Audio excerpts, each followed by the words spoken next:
कांग्रेस हमेशा से हिंदू विरोधी रही है, लेकिन हिंदू क्यों कांग्रेस विरोधी नहीं होते? शायद वो नहीं समझते कि कांग्रेस ने क्या किया। आपको साल दर साल का ब्यौरा देते हुए बताएंगे कि कैसे कांग्रेस ने हिंदुओं का मजाक बना दिया। 1950 में आया आर्टिकल 25। कांग्रेस 1950 में आर्टिकल 25 को लेकर आई, जिससे धर्म परिवर्तन को मान्यता दे दी गई। और सबसे ज्यादा किसका धर्म परिवर्तन हुआ ये सब जानते हैं, लेकिन ये तो सिर्फ शुरुआत थी।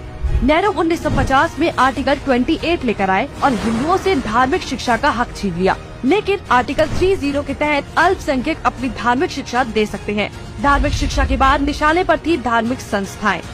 1951 में HRCE एक्ट, 1951 में Hindu religious and charitable endowment act लेकर आए। उन्होंने कारण दिया कि बड़े मंदिरों का रखरखाव सही से हो सके, लेकिन इसकी आड़ में कब्जे कर लिए, जिसके तहत भारत में मौजूद बड़े बड़े मंदिरों का प्रबंध सरकार ने अपने हाथों में ले लिया और मनमाने ढंग से इनकी संपत्ति का दुरुपयोग किया। और ये सिर्फ हिंदुओं के मंदिर पर लागू था, बाकी धर्मों या धार्मिक स्थल पर लागू नहीं था। 1956 में हिंदू कोड बिल आया। 1956 में नेहरू सरकार हिंदू कोड बिल लेकर आई, लेकिन अल्पसंख्यकों के लिए इन्होंने पर्सनल लॉ बोर्ड को बिल्कुल हाथ नहीं लगाया। मतलब एक ही है, देश में एक जाति कद संविधान कानून से और दूसरी अपने धर्म के कानून के हिसाब से, और आज भी यूनिफॉर्म सिविल कोड से कतराते हैं। कांग्रेस ने लगाई आरक्षण की आग। कांग्रेस आरक्षण लेकर आई, जिससे हिंदुओं को बांटने का काम किया गया, जिससे सबसे बड़ा नुकसान हिंदुओं को हुआ।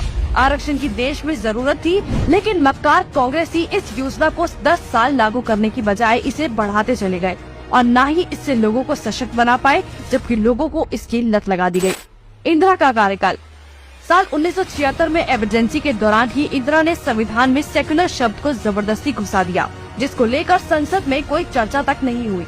मतलब कि हिंदू बहुसंख्यक होते हुए भी भारत हिंदू देश नहीं कहलाया जा सकता, जबकि आप हमारे आसपास देखेंगे तो सभी मजहबी देश हैं, लेकिन हिंदुओं के लिए कोई देश नहीं बचा। इसके बाद हिंदुओं के कानूनी अधिकार और इतिहास निशाने पर थे।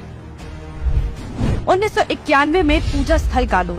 1991 में कांग्रेस ने पूजा स्थल कानून बनाया, जो बेहद हिंदू विरोधी कानून था, क्योंकि इस कानून के तहत हिंदू, सिख और जैन मुगलों के कब्जे से मंदिरों को छुड़ाने के लिए लड़ाई ही नहीं लड़ सकते। उनके पास दलील सुनने का कोई कानूनी अधिकार ही नहीं छोड़ा गया। हमने लाखों मंदिर और उनका इतिहास खो दिया। 1992 माइनॉरिटी कमीशन एक्ट। कांग्रेस ने अल्पसंख्यक आयोग अधिनियम बनाने के बाद अल्पसंख्यक आयोग बना दिया।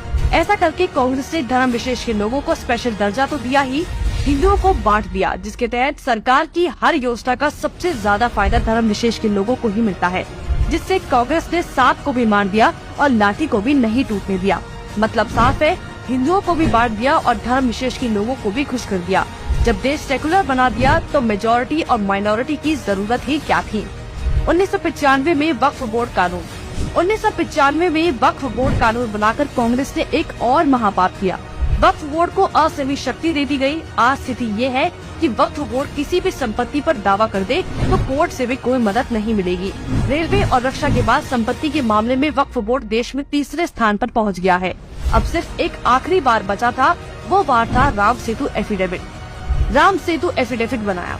हिंदुओं ने फिर 2004 में कांग्रेस को चुन लिया, तो कांग्रेस ने इसका इनाम देते हुए राम सेतु एफिडेविट बनाया और भगवान श्री राम के अस्तित्व को ही नकार दिया और काल्पनिक बताया।